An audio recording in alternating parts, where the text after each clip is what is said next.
Hi guys! So my 2017 Spring Cousin has recently arrived and I wanted to do a walkthrough of it for you. I know that a lot of you who watch this channel regularly are already familiar with the Cousin and quite possibly have your own 2017 Cousin, but I thought that for those of you who are new to Hobonichis, or maybe who have the 2016 version and are curious to see how the 2017 one compares, that it might still be useful for you to see. And besides, who can resist a Hobonichi walkthrough? I know I certainly can't. So, first of all, there is a difference in design on the cover. So this is my 2016 Spring Cousin. I've only ever had the Spring Cousin. I've never had the January stars. So you can see here it says Cousin Spring, whereas this one says Cousin here, and then it has spring and a little circle underneath. And I quite like this change. It's not a big difference, but I think it's aesthetically quite pleasing. Then when we open it up, you get the usual cream end paper, which is this nice thick cardstock. And then you get this same design feature on the inside. So this is my very battered and well-loved 2016 Hobonichi. And you can see there it says Cousin Spring like that, and here it's got Cousin and then the little circle with spring. So not a big difference, but I think it's quite a nice change. Then we have the year at a glance, year on one page. So you have 2017 here, and then you have 2016 and 2018 on half a page each. Unlike the original, the A6 version, if you have that, that has gridded paper for these calendars, but the Cousin doesn't. Then we move on to the vertical year on 4 pages, so you get 6 months on a 2-page spread. This is one of my many favorite features of the Hobonichi. I think this is really convenient and can be used for all kinds of different things. Last year, I used this to mark major events here. This is my work planner, by the way. I've always used the Cousin as my work planner, and I'm going to continue to do so in 2017. So major work events here, like summer courses, conferences, blocks of time that I'm going to need to be at a particular site or involved with something. Then here I was using this as a kind of bird's eye view of what my month would look like, so where I was away, if I was teaching, etc. And then down here I was using it for research projects that I needed to remember to focus on and try to make time for in each particular month. I felt like this was kind of redundant because I used the month on 2-page spread in a similar way. So for 2017, I'm really excited. I'm going to use this completely differently. I'm going to use this as an index to the daily pages, which I use for work notes. So I've seen quite a few people do this. I know that this is a popular way to use these pages, and that's what I've decided would be a more productive use of the space. So basically, if you are familiar with bullet journaling, this would be kind of like an index to your collection, so an easy way of accessing particularly important information that you've got in the daily pages. And I'm thinking of continuing to use this space down at the bottom here for research projects, and the space at the top for events. So then we move on to the month on 2-page spreads.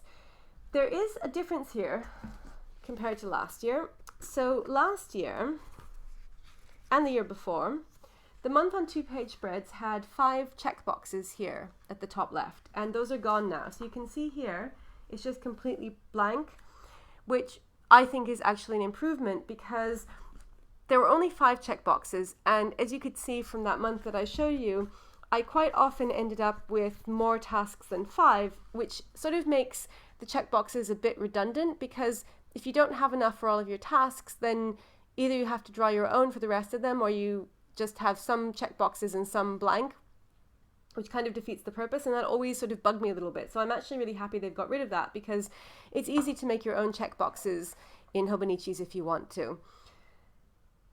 I use this as a kind of master task list for the month, but really only as a catch-all of tasks that I haven't allocated to a specific week or a specific day. So anytime something comes up that I know I want to get done in a particular month, but I'm not sure exactly when, I'll put it on here, and that way I know that I won't forget it. And as I go through the month, I can look over these tasks and allocate particular ones to a certain week or a certain day. And if I don't get them done in the month, then I'll just bump them to the next month, but it's a very convenient way of making sure things don't get lost. So I think that's quite a subtle change, but a nice one. Then as usual, you've got Saturdays in grey, Sundays in pink, and Japanese national holidays are also in pink. And it's a Monday start. So this month on 2-page spread runs all the way through from February of 2017, which is actually 2 months before the planner itself starts. So I never use these 2 months, February and March, because I'm always in my previous year's cousin. But if you get this and you want to start it early, then it's actually quite helpful to have those 2 monthly spreads at the beginning. So it runs through until May of 2018. So they give you 2 months early to start with, and then they give you 1 month extra at the end, because the cousin, 2 months extra at the end, because the spring cousin runs from April until the end of March. That makes sense. So what they've done, and this is the same as last year, is they've labeled the 2018 months with, see, it says 2018 in gray here, and I think that this is a really useful feature because, see, you've got May of 2017 here, and it doesn't say anything there. So otherwise, if you didn't have this, it would not be impossible to make a mistake and open to the wrong May and start writing events in for the year ahead. And I have actually done this, so do not mock, it can happen. So I think by having this, it just kind of makes it easier to avoid that, because you instantly see this is not the main year that you're dealing with for most of the length of this planner. So you get until May 2018, and then you get the start of the weekly spread. And this is one of my other favorite things about the Cousin. I absolutely love this weekly spread. The main thing that sold me on the Cousin originally, and the reason why I could never give it up, is because it's got so many different layouts and it's so compact because of the Tomoe River paper. So it's a little bit of Hobonichi propaganda here, but it is absolutely amazing. So the weekly spread looks the same to me as it did last year. So you've got this space here on the left, which is not assigned to any particular day. And I always use this to write in tasks that I want to do sometime during that week, but that I don't know exactly when. So I'll take things from the monthly spread and then put them on here at the beginning of the week, or something that I know I want to do the next week or the week after, but I just can't deal with it any more specifically than that. And then as the week goes on, I'll take them and slot them onto particular days. So Monday start again, and it starts on the last Monday of March. So just about a month from now. I can't wait to start using this, because I absolutely love my 2016 Spring Cousin, but it's getting really well worn and showing its age, and I'm looking forward to transferring into a nice new shiny clean one. So we have the days in Japanese and English, which you do for the month as well, by the way. And then Saturday is blocked off in dark, I always think of this as navy. I'm not really sure if it's navy or dark gray. It looks navy to me. And then Sunday's in red.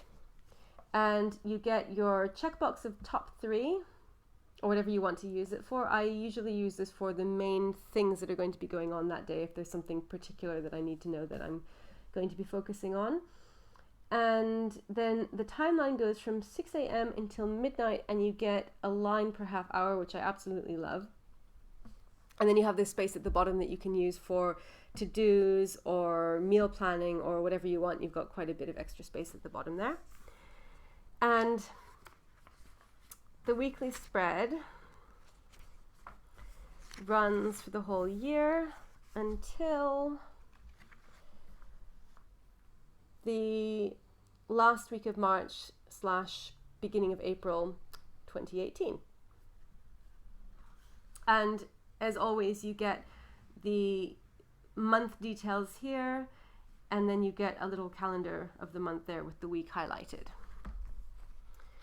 Then we move on to the daily pages, and there are a couple of interesting innovations here. So first of all, those of you who've seen the January start cousin or the original will already know about this. This isn't something that's specific to the spring version, but for 2017 they've introduced this new feature which is called turning the page. So it's designed to be used at the beginning of the new year. They didn't have this last year. So before the daily pages start, you get 3 pages of blank grid paper. So I think the idea is that this would be used for kind of, reflecting on the old year and thinking about your goals for the new year maybe. I'm not sure what I'm going to use this for because, like I said, I use this as my work planner, and so I don't really list goals or anything like that. What I think I'll probably use it for is reference lists that I need to be able to consult easily. So like, for example, students' marks or lists of incoming students for the next year, that sort of thing, so that I can easily flip to them. But I'm not exactly sure because there's some paper at the end as well, which serves the same purposes and is actually a bit easier to access. But you get these 3 gridded pages, which I think are always welcome. I think nobody has ever said that there can be too many notes pages in a planner, right? And then after that, we get the first monthly index page or monthly dashboard page. So like I said, the cousin is an April start, so the daily pages start with April 1st, and before that you get April, and then it says for and remember this. So this is something that was introduced last year, this page that says remember this, and I absolutely love it. I used it last year, or I am using it as a monthly index page, because I use my daily pages as a mix of daily to-do lists and work-related notes. So for the work-related notes, it's really, really essential having an index, because after a year, I just can't remember where I've written anything, and I'll have all kinds of lists of information that I need to be able to access again. And that's why I want to use this vertical spread at the beginning for a yearly index to make it even easier, because going through the monthly pages, you can imagine when you're getting to the end of your planner and you've got 11 or 12 pages worth of monthly indexes can be a little bit time consuming. But I'm planning to use this in the same way. So I would write down the number of each day going down vertically. So 1, 2, 3, 4, 5, etc. down to 30 or 31. And then write the contents of each page on here. So the difference between this and last year is, let me just show you. It's quite subtle, but last year, see, I think you can see the difference already from here. These lines were quite faint and there weren't as many of them. So it looks like they corresponded to every 3 lines of grid paper, you get one of these lines, and they were quite faint and dotted. Whereas this year, they correspond to every 2 lines of grids, and they're much darker, and there are more of them. They extend further down the page. If you compare, this is where it started this year, and this is where it ended. You get an extra line, and you also get a lot more lines because each one is thinner. So it's not a big difference. I thought it was perfectly fine the way it was, because the paper is so thin you can see through to the grids on the next sheet, and you can use that as a reference guide for writing, so you can write straight. But on this one, it's every 2 lines, and then you get one of these bold lines. The other difference is that you see here it's blank at the top, whereas here it says April at the top, and it's colored with the same color as the monthly tabs and the monthly grid paper. I think this is a nice touch. I was hoping that it would be prominent enough that you could see it from the sides really easily and not have to use index tabs, which is, as you can see, what I've used this year, so that I could easily access those monthly index pages. But I feel like it doesn't really make that much of a difference. You can obviously see from the tabs on the sides where the months are, but if you really want to be able to easily flip to the beginning of a month, I don't feel like these lines make that much of a difference. I think it's more of an aesthetic thing of how it makes the page look. So I like it, but I don't think it's extremely functional. That's just my impression. So I'm still going to be using tabs. And I got these tabs from the Hobonichi shop with exactly that purpose in mind. These are monthly monthly tabs that you put along like this for each month. So that's the big difference, I think, between this year and last year with this monthly dashboard. But I think this is a really, really useful page to have, particularly if you use your monthly pages for collections and lists of important things like I do. So on the actual monthly pages, this is what they look like. So compared to last year, they look pretty similar to me. This is what last year looked like. I think, yeah. The only difference there between those spreads that I was showing you is that that was a Saturday and Sunday, where the days are colored in. And that was the same last year. So if you see here, for example, those are colored in as well. They're colored in the same color as the tabs and also the grid paper. If you're not familiar with Hobonichis, each month the grid lines are a different color and they match the tabs, which I absolutely love. It's quite understated, but really, really pretty, and I think it adds a nice touch to the whole look of the planner.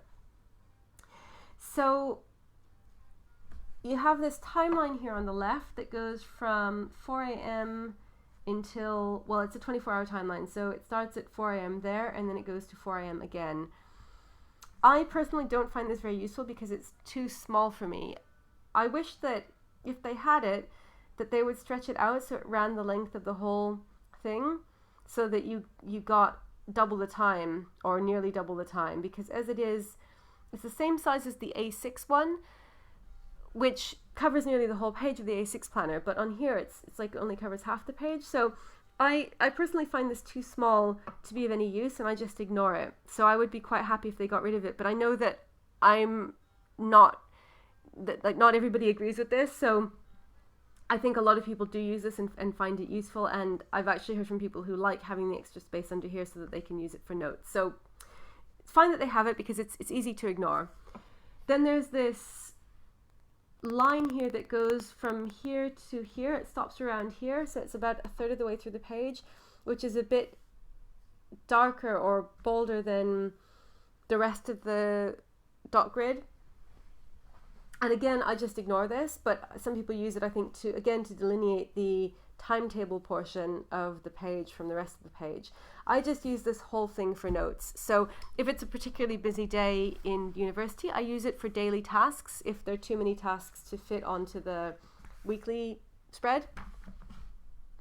Otherwise, I use it for project notes, all kinds of things related to work.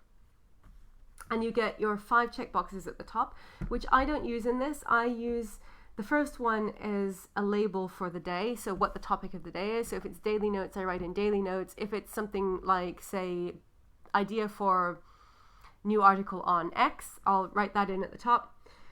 And then I'll just devote that page to this one topic and put it in the index at the beginning of the month. The quotes look the same as last year. You get 1 quote per day. And you get this little calendar at the bottom, which singles out the 2 days that are on this particular spread. And the colors are the same every year, which I really like because it gives you a sense of continuity and you know what to expect. So it's like, oh, August is this nice purple color. This is September. This is November. You kind of come to associate each month with a particular color, and I like that. This is interesting.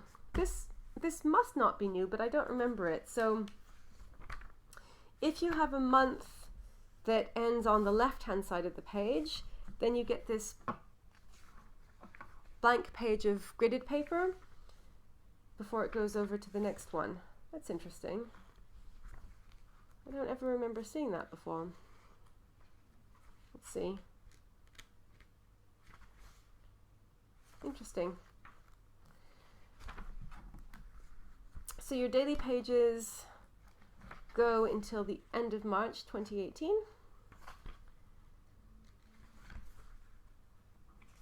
And then you get 4 pages, so 2 sheets of blank gridded paper. And this is what I was talking about before when I said I would use this for things like incoming students for the following year or any other reference list that I need to be able to consult a lot and very quickly. because sometimes when I put them in the daily pages, then I have to leaf through and try to remember where exactly it was in, say, January or March or something, and it would be easy just to be able to go right here and find them. Then you have a timetable with 2 sections here. I use this for writing in my teaching timetable when I get it in the autumn. Graph paper.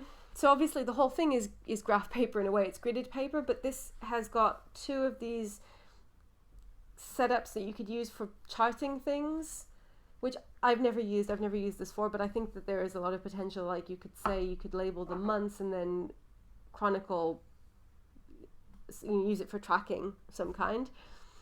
Gifts to and from, which again, this could be used for anything really. If you just wanted to have this, you've got this blank space. So I was thinking of using this for students' marks because it's got enough space for the different students on my courses, and it is quite an easy way of being able to access it. And then you've got favorites, which is the same as last year, which again, this year I'm actually using this favorite spread for student marks and just ignoring these symbols. And this is a new edition for 2017, which I really like, My 100. So this one I'm actually thinking of using to write lists of incoming students because I'm admissions tutor for our department. So any student who applies to the department, I'd keep track of their name here and follow the stages of their application. And I think it would be really easy having it here because there are 100 and there's enough room and it's right at the back of the book. So obviously, depending on what you wanted this for, you could use it as a wish list for the year or goals for the year or anything like that. I think it's really nice to have this labeled list here. And then you have a map of Japan, which I don't remember having previously. And this new edition as well, which is about, I think it's called Dokonoko. It's a site, yeah, dokonoko.japan, which is a pet, it's like a pet social networking site, I think. And then you've got a few different information pages, which I never look at. And I personally wish that they would just use this for more notes paper, but it's okay. It's a very, very small complaint because I love Hobonichi so much. Then you've got addresses for 4 people and this extra little bit of graph paper, which I use to put down finance codes that I can never remember for my department. So just like really quick access information that, you know, is nice to be able to have right there at the end of the book. And then this age chart, which I quite like. I never really use it, but it's kind of interesting to see how old somebody is when they're born in a particular year. And then you've got this personal data page, which I also don't use. And then you've got the unique stamp of your Hobonichi and the end paper, and that's it. So I hope you enjoyed this walkthrough. I'm going to be switching over to this as soon as I can, which will be the last week of March. And I'll show you an initial setup when I have got it all decked out. So thank you so much for watching as always, and I'll be back again soon.